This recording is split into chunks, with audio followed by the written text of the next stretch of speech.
I know.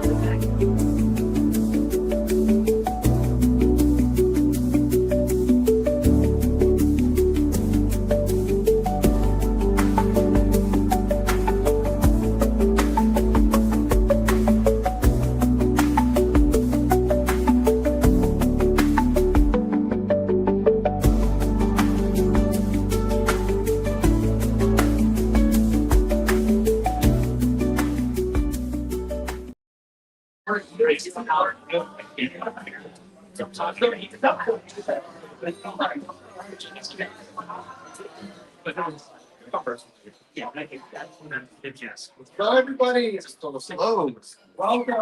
Oh, you know what I have to do? I have to turn off the alarm. 1 second. You guys are partying. It happens from now again. Sorry. For those of you who have been here, and most of you have, this is actually a very special event for us. This is a master class in our High Five Night School series.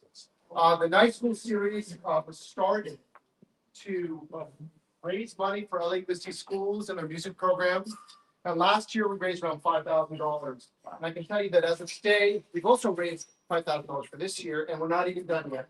So thank you guys for your support. Very, very, it means a lot to me. We're thinking about what to do for a master class. And so we thought back to foundational elements to hi-fi. Components and brands that have either sparked many copies or many companies. And so we bring to you two of the founders of hi-fi, Klipsch and Luxman. I'm sure you've heard of them. If you haven't, I'm surprised, but still, they both have created legions of products, copies.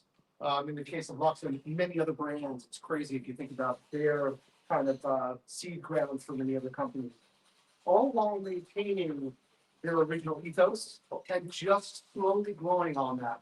Sometimes in the case of these Klipsch, leaps and bounds from what they used to be.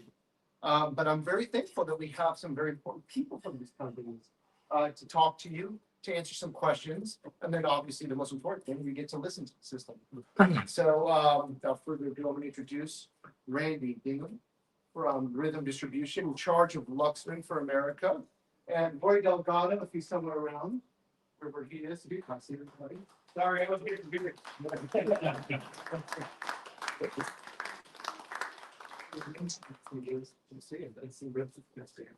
And we're just gonna talk about hi-fi, and then if you guys have any questions, they're here to answer them. So nothing too personal. Raffle. Yes, I'd like to fish. Sorry.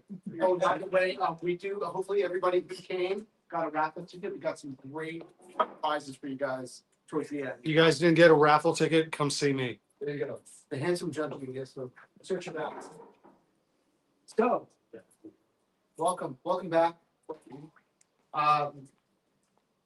We were very fortunate to get to experience these speakers at a show. So we heard the new scholars, blew me away. And obviously, Luxman, I've had many years of experience with them, same thing with Klipsch. So when we put the two together, it was a pretty seamless choice for us. They are always music first, which is kind of what we're about, right? And they're about realism, not necessarily specification, even though they spec out very well. So I don't know. I just want to talk to you about the new thing. Obviously, the newest thing in front of us would be the K-horns. It's a major shift from what was made before.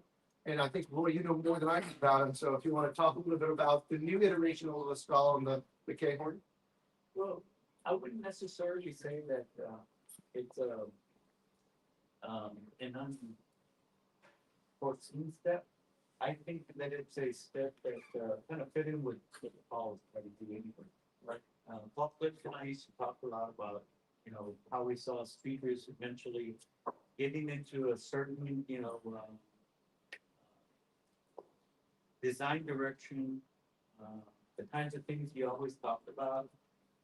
He saw because when he came to work for Klipsch, Klipsch was 82 years old. Now, I don't know about you guys, but, I know some people that are 50 and already, set their mind, set their ways. Well, Cliff was not like that. He was certainly, very adventuresome, still ornery, still very eclectic, and he was not a solo person when it came to audio. He really thought push, push, push. And so we talked a lot about it. In fact, I was telling Michael earlier that there's actually probably two designs ahead of what we're looking at right now. That's all. Wow. But I can't tell you that because then I have to go fishing again. So maybe still keep it fishing. But this particular one, happened out of happenstance is really what happened. Is the third corner of scholar used paid for, and we got a call from our vendor, my dear Barry. He told me that the tools weren't out. We had done some fixes, some patches and stuff, still going, and there was really nothing else we could do. And so then, of course, I remember what Paul wanted to do next, because it was fun. That's one of the things I learned patience from Paul.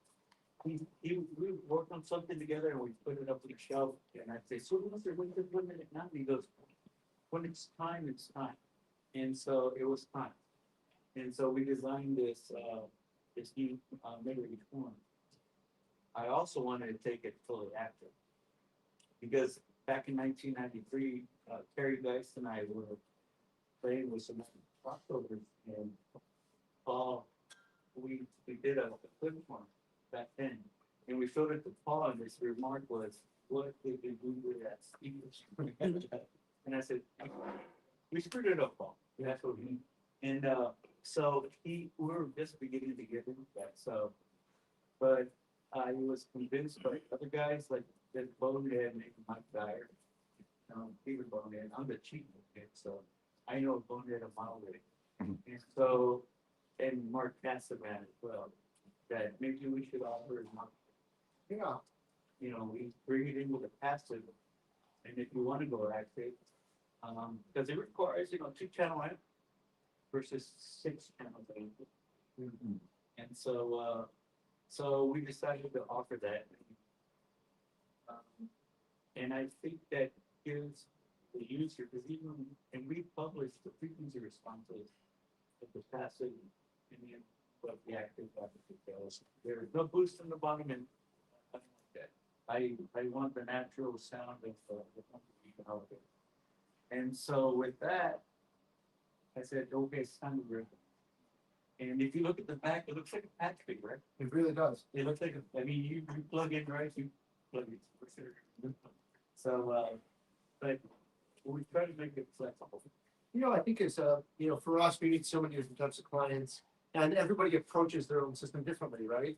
And I think it's interesting, especially when looking at Luxman, that it goes to the point, right? Somebody might approach a Kenny Horn and want a single-ended trio design or a low wattage tube, and some people are like, like I want 150 watts per channel class AB minimum. And so from this perspective, the passive can give you either one, but I can say, hey, listen, you can have both. Yeah. Like we have here. And I bet Luxman likes something more. that's right. Well, I mean, about Luxman, I find it fascinating, especially when I kind of look at the breadth of the offering. And especially, I don't know if you guys know this, right? But they're celebrating their 100th year, right? Klipsch has been around for over 75 years. 80 years. 80 years, right? So an incredible amount of time.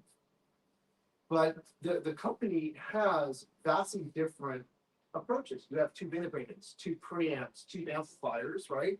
And then you have very substantial solid state solutions integrated in solid state and separates. But yet, like from a musical standpoint, it's just, it seems to be the same thing. Aesthetically, they might not be, but still, I think that it's a really great thing that, Luxman's getting to maintain that kind of integrity between the lines, but offer some versatility. Yeah, 100%. They want to, it's very important to Luxman that they always are true to the music, no matter what. And that's foundational for them. And it always has been, and it will continue to be. They are celebrating their 100th year anniversary. They have some anniversary products. Yeah, but you have the black stack over there is the full 100-year anniversary stack. Oh, wow, cool. It's very cool. And Luxman is actually going to be celebrating their 100th anniversary over 2 years, so they have some products that are, and maybe they'll have some products in the future that are an evolution of what they've done in the past. And I'll get the full scoop later. Yes, we will, and I'll sell it. Yeah, but it's just one of those things when, especially you take a look, and we offer a lot of brands, right? So a lot of the companies that came, or that we have, when we talk about their origin story, right? They started, they were engineers at Luxman, they started at Luxman, or, yeah, I was inspired by Luxman, so it's very fascinating to see how many propagations have come out of one company, and then still, even from the Klipsch perspective, and now the massive popularity of horn speakers. When you come to think of a horn speaker, the quintessential American variation, it's a Klipsch horn, right? And that's, or the Scala, I mean, that's what it's there for. For me, though, when I heard the newer iteration, and we had both of the older versions here, they always were very gloomy and they harken back to maybe a feeling of my earlier days in hi-fi. But these speakers don't have that as, and I'm not saying it's bad, they are just an open window into sound. They feel like they have that same beauty that I've always searched for in speakers. So it's the highest possible price. Like you were able to give me more of what you gave me before. Well, honestly, it was always there. It just depends on how you look at it. Right. And so, when Paul and I would talk about the practice ways and the things that we do with it. Hey, by the way, can you hear him in the back? I'm sorry, man. That's right. I'm very soft spoken. I need a horn. Cause I want direct radiator. Bob's gonna strike me. When Paul and I would talk about practice equations, he wasn't married to equations. His objective was to find a better loading equation that satisfied his four components, right? High efficiency, which meant for distortion, high dynamic range, control coverage, control frequency response. People freak out that control frequency response is number 4 because he understood that the first 3 might grab you and give you a sense of live music. Now, I grew up, in a Mexican heritage family, right? So quinceañeras, married, somebody got married, divorced, maybe we had a party. We had another and then we had I got a promotion at work. Let's have a party. They always had a live band. My dad and my uncle were into music, and so I got to experience the equipment, how to do that. And so I was really into live sound. I had my dream system that I bought when I was in the 8th grade. My dad thought that I was nuts. I spent $2,500 on my, and this is back in '75. My dad said, "I thought you were gonna buy a car." I said, "Dad, if I buy the system first and then I buy the car, because the car needs like oil and gas. If I buy the system, if I don't have gas, I can stay home and just my system." So, yes, my dad said, "Yeah, my dad." So I bought Sansui SPX 8000s. Didn't know it at the time. Horn loaded mid-range, horn loaded. But my uncle and my dad taught me about specifications and all that. And so that I was always searching for that live feel of it. I went to interview for Paul Klipsch, didn't know who he was, didn't know Klipsch was. He showed me the Klipsch system, and I went, that's the sound of looking for live, engaging, just like I thought it's supposed to sound, right? And I said, "Sir, if you hire me, I'll make sure that I continue this." 2 weeks later, I moved out, so I had to look it up in a map. And I said, I thought it was in East Texas, so. And that's how I got it. And then getting the privilege and the honor of being taught of Paul Klipsch. That's a blessing to me, and I hope that I haven't let it down. You haven't let him down. I mean, we love these speakers, so congratulations on them. Thank you. Really, they were spectacular. It's all Paul Klipsch. come on now. No. Just a little bit. Well, I went to the University of Texas to get my electrical engineering degree. I went to Paul Klipsch University for Klipsch. That's where it is. And I tell people Paul Klipsch taught me a lot about stuff. Some of it was No, I understand. I mean, my early career, I worked at Circuit City, and when I got there, I was young, still in my teens, and everybody who had just started working there was laid off by Robert Sandmass, and so they were these older, experienced people. Like, you don't know anything about hi-fi. Rewired the system, and like that's how I learned how to do it. I mean, just do the grunt work. But yes, and I actually found my uniform. And I The red coat? It's maroon. I got the name badge, I got the business card and the pen. I got everything I need to sell stereos. Okay, it's qualified now. You frame it. What was that? You should frame it. Yeah. Really should, actually. That's a great idea. That would solve the problem, because I don't know if you've been to our restaurant, we got a fun wall, right? Oh, yeah. Maybe we gotta find some uniforms from other, now, extinct tie-fi showrooms. Yeah. Well, There you go, Silo, perfect. I've gone into your restaurant and I find it hard to go because I get reading all this stuff. Make me blush. If you want to know what's funny, it was my son's idea. Oh, My son's idea. He reminded me about it the other day. He's like, yeah, so the bathroom works. I'm like, what do you mean? He's like, that's my idea. He's 9 years old. We've had it there for 6 years, so that means at 3, but I think he probably did come up with it. I was thinking about, as you said, the Klipsch ethos of sound and really emulated that live experience. And then when we actually opened up the Centennial Edition, I was playing on one of their DeVores over there, and we found a level of kind of speed and snappiness that if you listen to drums, right?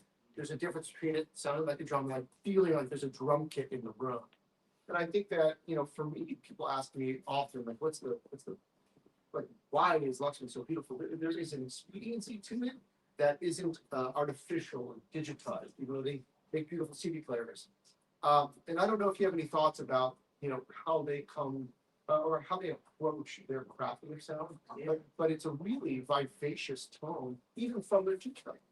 Even from the 10 water that's back there. I mean, there's still a snappy quality. And it's just, Well, I find it interesting. I've been doing this not as long as you, but I've been doing this a long time. I started when I was 5.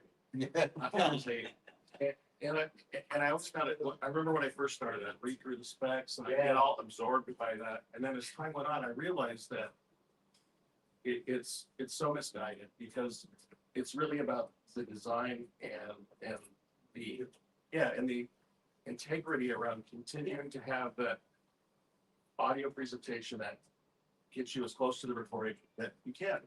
Because we're all here for that. We want to be closer to the artist. We want to have an emotional connection.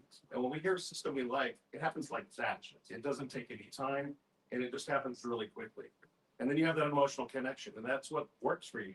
You knew it was more. Somebody else might know it's something else. And I think what it is for Luxman is they design it, they follow sound design properties and stuff, but then they listen to it. And that is their guiding principle. And that may be yours too, because it's what's true to them. And that's what you learn from Paul. That's what I've learned through people that I've worked with and other manufacturers. And I think that's what all of us are seeking here. We want to get closer to the artist, closer to that live presentation. And when we have that emotional connection, we'll cry. We'll have all these different emotions. And that's what this, for me, is all about. And it started at a very young age. In fact, young age. the first time I heard it, I couldn't believe it. I mean, I went on a tour and the audio video interviews. Yes, they're an Luxman dealer. Yes, and they had Luxman car and wheels. Yes. They had a 28 Whopper time on the left. Well, and the first thing I thought was, I didn't ask. But I listened to it, I'm like, what a small room. And I played all my cuts and, the pieces and stuff. And I finally asked, what happened? That stuff. Oh, that's the first time I heard Luxman. How many in a room heard a system? They go home and they start listening to things, and then they're up all night trying this and this. Oh, just one more thing. Your wife might come in and say, "It's 3:00," and the music's still playing because we can't step away because we're so emotionally connected to what we're hearing. And I think you know you're calling your boss. I'm not going to. Yes, that's right. We're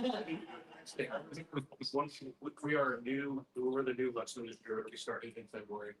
Wes and I have known each other for a couple of years, and he was the second phone call I received. He's like, "You're doing Luxman now?" And I said, "Yes." He goes, "We want to carry Luxman." I'm like, "Perfect, yeah." Yeah, we tried for years. The previous distributor was just like, we have enough dealers, coverage in LA. I'm like, really? Like, I don't see it anywhere. Like, we're good. Okay. And I would call them every year. You ready for, oh, we're good. I would see what shows. You ready for me?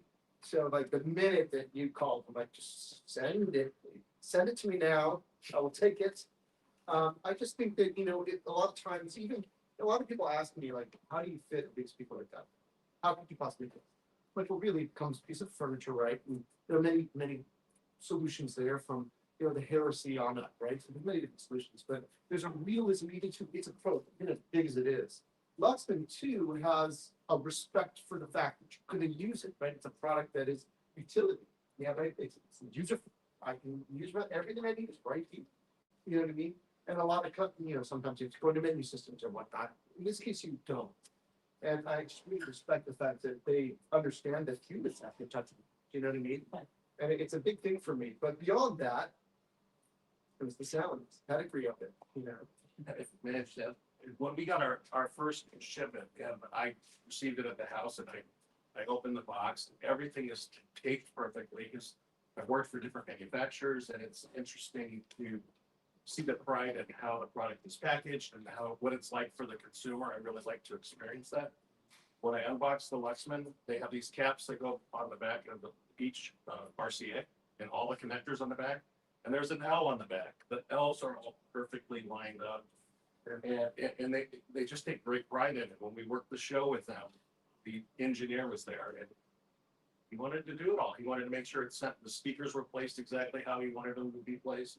And everything was meticulous about this presentation and how the brand was represented at a show.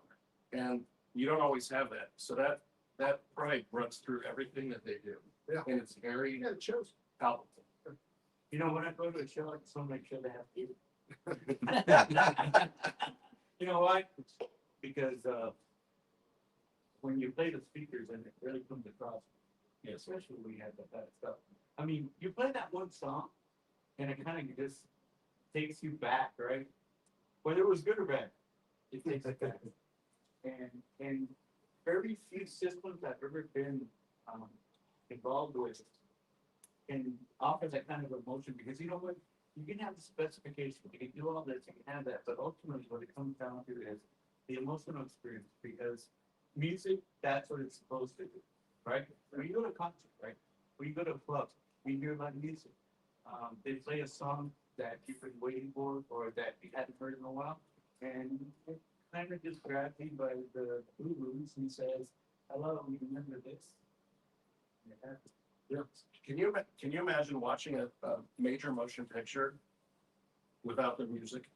Yeah, okay. That changes the mood of the music and adds another dimension to the movie and the emotional connection you're having with the screen. It's very important. My son, he went to a audio school, and they wanted to show the impact of what music has on the film.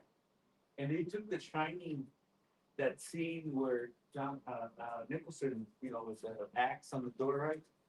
And they played music that turned it into a comedy. And I got to see that, and I was like, I know I'm supposed to go get up, but I'm laughing just because music changed the total tone of the experience of that scene. And that was the whole idea behind that. How music can totally change how an event in film happens. For sure. Would you guys have any questions for these two gentlemen? Anything at all? We got some time. You guys both have a lot of experience under your belt. you guys are working with companies that you've seen products for over 50 years, lots of iterations. So when do you know when the next version is done? I didn't get your last part. The next version, what? When is it done? What's the next? Like, how do you know when to ship it? Good question, because Paul used to tell me, like I said, we talked about certain things. We tried, like the white dispersion phasing gloves. We actually made a prototype that worked, but we put it on the shelf because it wasn't tone. And so we got into cinema sound, and surrounds need white dispersion. And I knew then this is the time to use it. And I talked to Paul about it. He goes, this is what I meant about there's a time to introduce it. So for me, it's about what's going on. Like, cable and scholars is pretty easy. The tool died. And so I knew that Paul wanted to use traffic storms in the cables and the scholars. And so it was time to do that.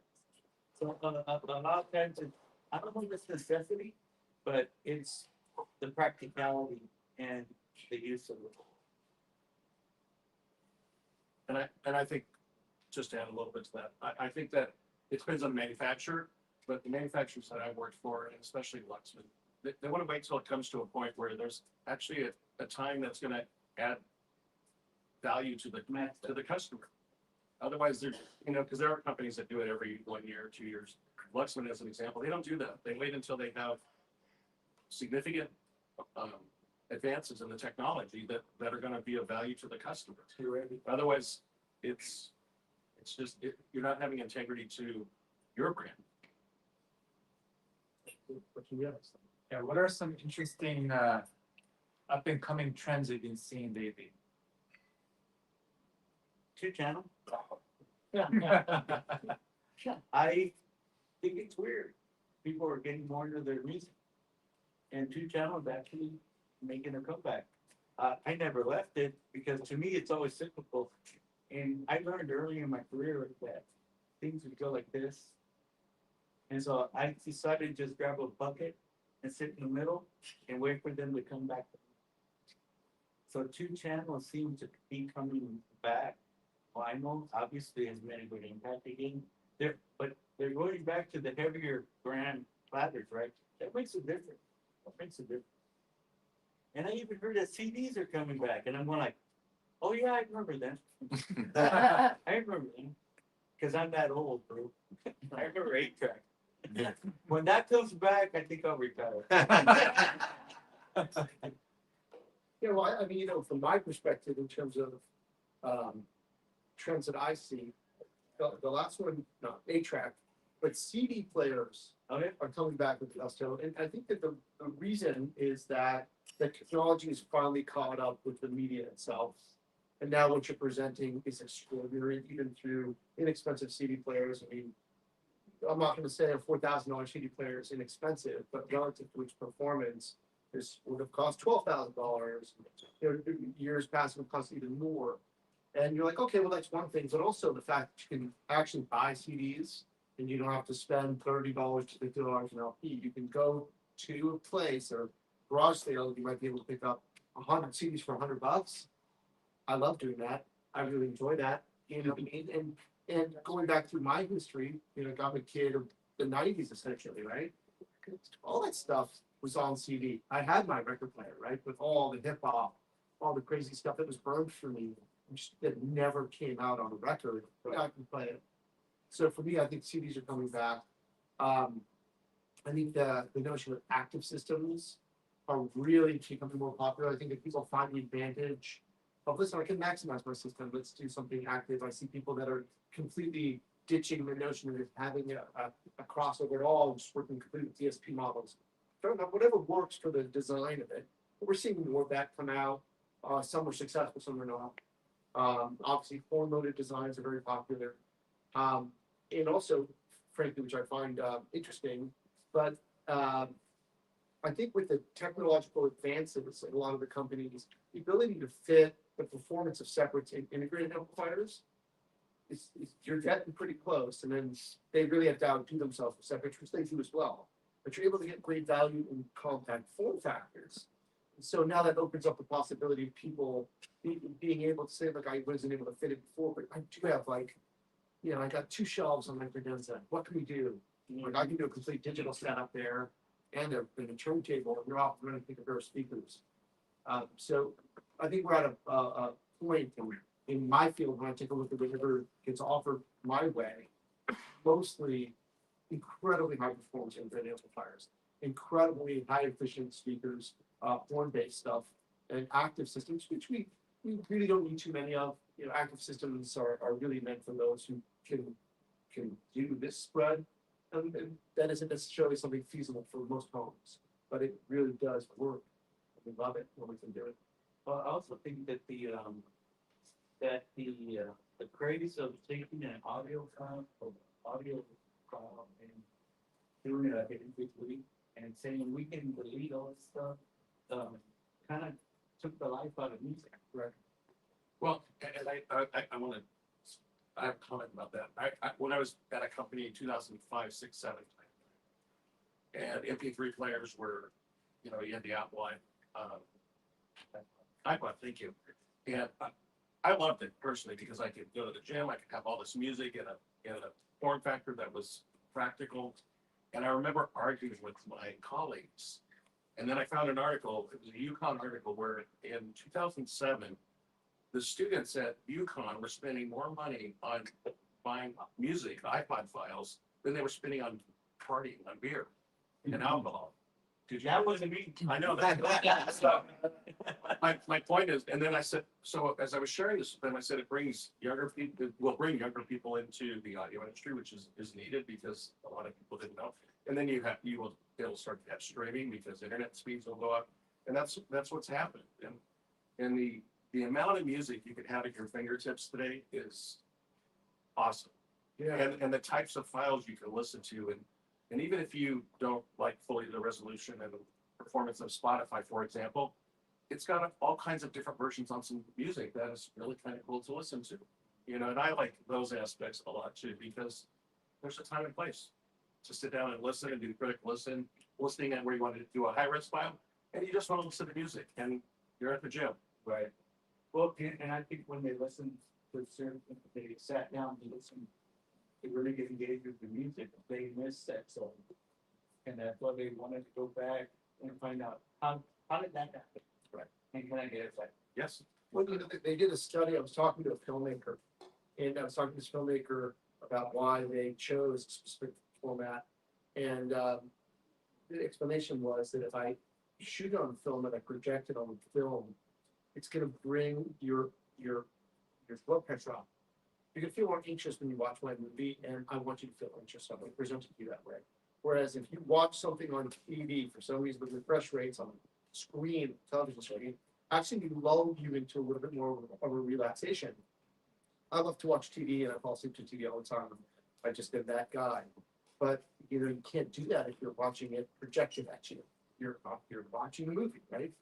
And I think that to the point you were talking about, where you kind of rip kind of the inherent soul out of music. When you actually digitize something so far, you're getting the basic. Yeah, you're getting the basics of music, but you're really missing all the minutia, all the nuance. And that doesn't mean that digital formats do it, because this doesn't do it. I can say this, and I'm very meditative about it.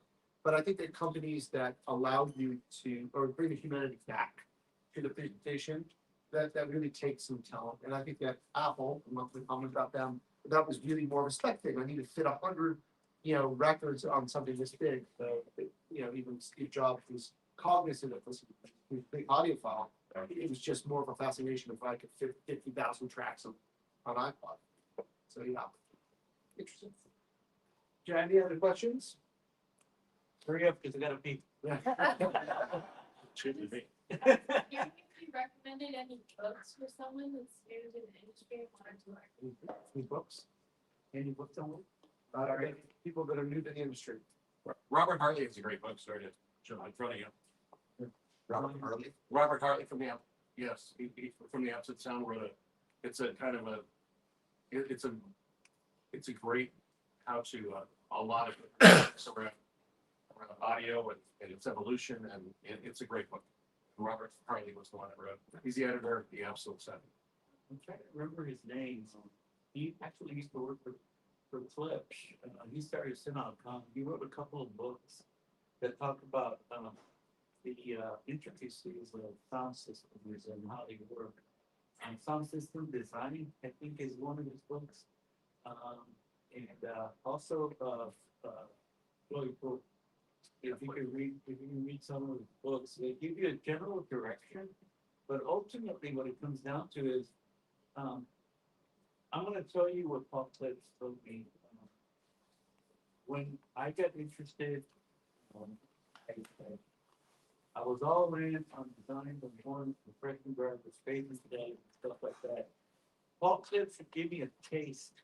You can say, go read this paper, Audio Engineering Society paper.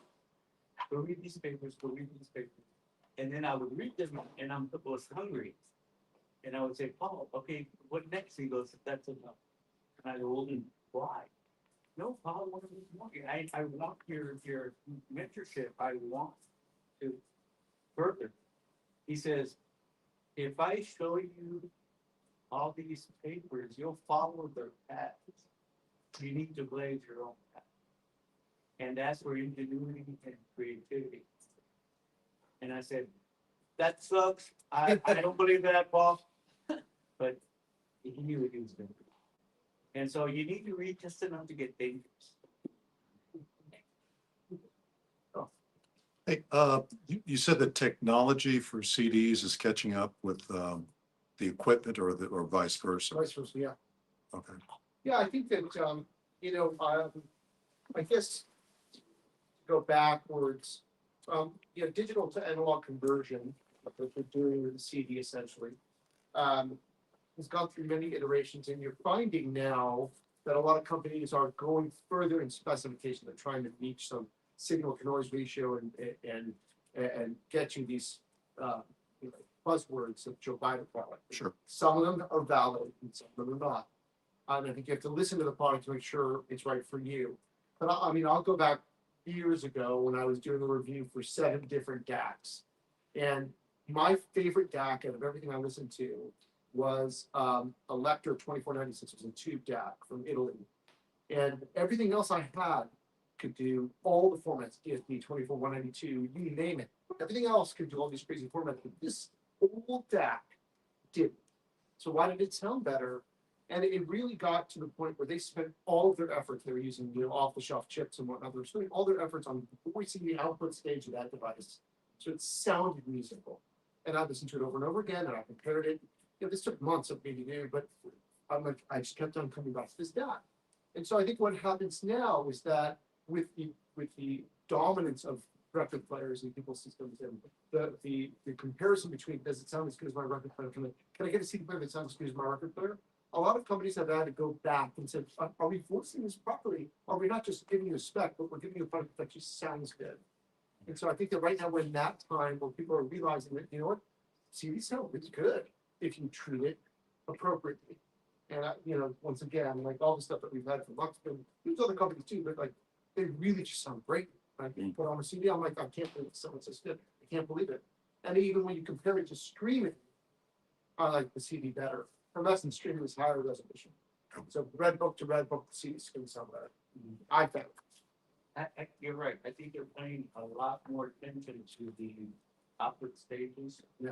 And what you're listening to. And instead of a specification. Yeah. It would frustrate me at times when I'd come to events and people would come in and say, what chipset are you using? Yeah. They would have a list. I didn't know or care really, because it's about, I've seen companies that have a great chipset that's supposed to do really great, and they don't have a good implementation. It doesn't sound right. So for me, it's just like I go up and I just listen to it, because again, it's a great example of the specs in that instant doesn't matter. It's about how it sounds and how much time they spent on how the presentation is going to land for the consumer, for the person that's listening to it. Well, Paul Klipsch would make a qualification. He would say, when you listen to a well-designed horn system, that, those three words are, because there's horns, or there's horn speakers out there. Unfortunately, there were some bad ones, and that kind of gave the horns a bad name.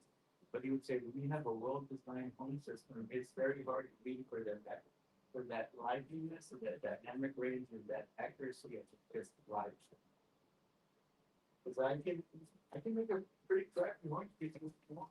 But it's back out great. Yeah, Maybe. maybe. But I won't get paid.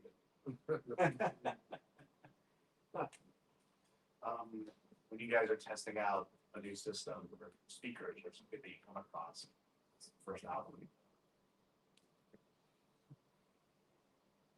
The first album, I was telling, I think it was, Armando today, that, I have 8 songs that I voice into. And some of those songs are from 19, that I still have in my mind because I went and listened to them live. I very early on, I took the art of voicing a speaker and confused me. I could mix my band. I know how my band sounds, and I could play them through speakers, right? And I know that my brother brushes on the downstroke, not so much on the upstroke. And I could get that kind of, and I could get that kind of detail out of speakers. But what I wanted was, I wanted to make sure that the voicing was correct. So I went to listen to these 8 particular cuts, made it a point to go out and listen to them. I once listened to Bonnie Raitt to the draw. And sales guy had given me her CD, and I really liked it. It was recorded really well. Dynamic range, frequency response, beats. But her voice sounded really harsh and very full. So I decided that I had to cross over, and so I fixed it. Luckily, I went to the Audio Engineering Society in New York. Bonnie Raitt was playing this. So I decided I would go listen to her. So I sat right up front. So I don't want to listen to the PA, I want to listen to her voice. It's what the voice sounded very hard. I'm sure. And I decided at that point, do I want to flavor the speaker and make it sound okay? Or do I want the speaker to be good? So I went back. Because ultimately, a speaker should be a reproducer, not a producer. And I have probably, my wife Sophia sees me so nice because if I have somebody come over, I'll listen to 8 or 10 cuts that are the same almost every time somebody comes over, or if I switch speakers. And I will listen to 20 or 30 seconds of that album, and I know very quickly how that sounds, and how it's supposed to sound. And 2 things. One, I found it interesting that people often think that if you have an SACD version of something, it's supposed to sound better. And I was working, we were at the LA show, and we were working in the Conway room, and I said, hey, can I try this CD? It wasn't open. It was an SACD of a band, and I opened it up and played it. And I played like 15 seconds of that song, of that album that I've heard many times. That's just the standard pressing, initial pressing. And it sounded horrible. So, and you went, That's the way it's supposed to be. that's what it's supposed to sound, exactly. And I like the hiss, because that was there. And so, and then another thing that's interesting is that when you go hear a live brass band, is it harsh or not? Very harsh. So it's brass, exactly. Especially if they got the lips pumped up. That's right. So when somebody goes in and says, like this one reviewer one time, and it said it was the highest vocal smooth, and and I'm, what does that even mean? Yeah. You know, it's, live recordings can be harsh. There's, one of my favorite bands is Rush. And I think their recordings are for, you know, and I just listen to it for the music, and that's just the way it is. And for me, well, check it out. So, but my point is yes, I listen to certain songs and go through that, and then I can have an understanding of how this particular amplifier sounds compared to the other things I've listened to, because we've listened to hundreds, if not Oh, yeah. thousands of systems in our career. I mean, and you're absolutely right. There's, it isn't a judgment about good or bad, it's about truth. And that's really what it's about. And no matter what, no matter. I love the right. Like you're right. And they never got it. Yeah, but there, some of their live recordings are not bad. Sure. Yeah. Because they had a better. The same, bro, okay? I love you. And so, no, it really does come down to what you want to represent the truth. And that's really, and sometimes that's the part, because if you look at the heritage system, you start with the heresy, you start Forte, and then the Cornwall, the Skull, and Klipsch and Jubilee. I tell people, as you go up the line, you get a bigger magnifying glass. You have to be ready to accept the truth. If you play a cut that sucks, guess what? The higher resolution the speaker, Yeah. it's gonna tell you, hey, bro, I'm sorry, but it sucks. Yeah, I think that's, I mean, it's a really important point to bring up, because a lot of people come to me and they're like, well, if I have so-and-so speaker, for this, blah, blah, blah. I'm like, okay, great. And we have some really revealing speakers and systems in this show. These ones that are just, you know, you want to hear all the mistakes, you're gonna hear all mistakes. But is that the system you want to listen to all the time?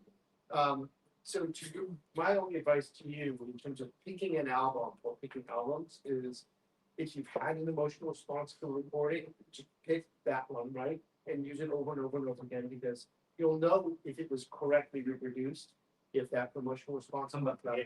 We had a client, I'm not kidding you, who sat over here, we had a different system over there, and he started to get emotional. And it's like, you know, it brought me right back, and I haven't been back there since this performance that I went with my brother, and he passed away, and it's like, that was it, he got it, that was response to that, there, he was in the cab. It was that system that did it, right? And so for me, to answer your question, I remember the first time I was absolutely blown away. I had heard at this point countless systems until this one. And it was a Verity stack, which a bass horn, huge bass horn, as big as this entire credenza, huge speakers, right? And a Lamb tube system. And the guy comes up, what do you want to hear? I'm like, oh, no, you know, whatever you got. And it was an empty show, empty. I'm like, okay, and he puts on a Jose Carreras album, an opera singer. I don't listen to opera. I listen to hip hop. I'm listening to metal, death metal. You know, hip hop opera. It is the same thing. I mean, I love jazz too, but like, that's not what I was listening to. He played this album, and I closed my eyes to listen, and I opened my eyes, and I swear someone was talking. I swear, someone was. And it was my singer, and I'm like, if you told me that there's a person talking to me right there, I swear it transcended everything I've ever experienced. And so I went out and went, what is that record? It's a cheap record. It's from Philips. I bought it very low, but very cheap. But it nailed it every single time. And so over the years of using that specific track, I know when he's moving. I know if he's forward or back. I know where, you know, if he's a little bit raspy or not. Like I know every moment of that track. And when a system's good, it gives me that feeling. I'm like, okay, cool, we're good, right? And I have other tracks like that, but it took that emotional connection to it. Like you, Bonnie Raitt. They're like, I now know Bonnie Raitt intimately. Like I have this relationship. Jose Carreras is singing out anymore. Well, they're like, I know that track. I asked her out, and she said. From the state. I just want to say two more quick things. You know, I about half my career I worked for manufacturers, and one of the companies I worked for, they did speaker designs, and Siblings was in this particular recording, and the person that is designing these speakers for the company I work for said, I don't like Siblings, and I'm taking it, and he was trying to remove it. And we got in this knockdown, drag out fight because that's not his job. Shouldn't call me in for Or my job. You know, it's in the original recording and it's supposed to be there. And it's, So that's part one of that. And that's why that particular company has a particular view on what the presentation is. It's not right or wrong, it's just different. And for me, I don't want them choosing that for me. I want to know what the artist wanted. Michael Jackson was a musical genius. And one of the songs I like is Billie Jean, because he was very emotionally involved whenever he made a recording. And on a great set of speakers and the systems, when he's singing that song, about every second or third note, you can hear him snapping his fingers as he's singing the song. So listen for that. And if you can hear him snapping his fingers, and you don't have to listen hard, or if you listen to an old Stevie Wonder album, you can hear how small and tiny that room is. Yes, exactly. I left my wife listening to our system for a bit, and I come back upstairs, she's bawling because she used to listen to that song with her dad. Yeah. So is that not what we're looking for? Yeah. In all of this? Just real quick, Paul's speakers had a cultural impact or cultural contribution, a social contribution like really no other speaker has had with Dave Mancuso in the Loft. Was Paul aware of David Mancuso in New York City in the Yeah. Loft? I think, Paul did meet David, because he went to an AES meeting, and I think David went to meet him because, he really did admire Paul. So he was aware of that scene? Well, he was aware that he see clip horns. I don't think that Paul knew how to boogie. But no, he understood what David Mancuso was looking for. There's many people around the world that are keeping that specific Oh, yes. spirit alive today because largely around those speakers. Colleen Murphy. Colleen Murphy, yeah. Colleen Murphy is off of doing that. She's album Sundays, is that the name of it? Yeah, Sunday out. Sunday album? Yeah. Thank you. And we've actually supported Colleen because of that. Because of David and his admiration for Paul. Anyone else? Okay, you guys ready to listen to some music? Yeah. It's not okay. Thank you guys. If you guys want to go, that's all.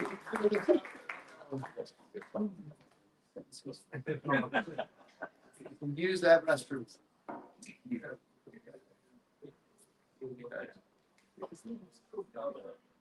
By the way, for those of you who were here in the past, this last week, there was one major shift that came along my back system.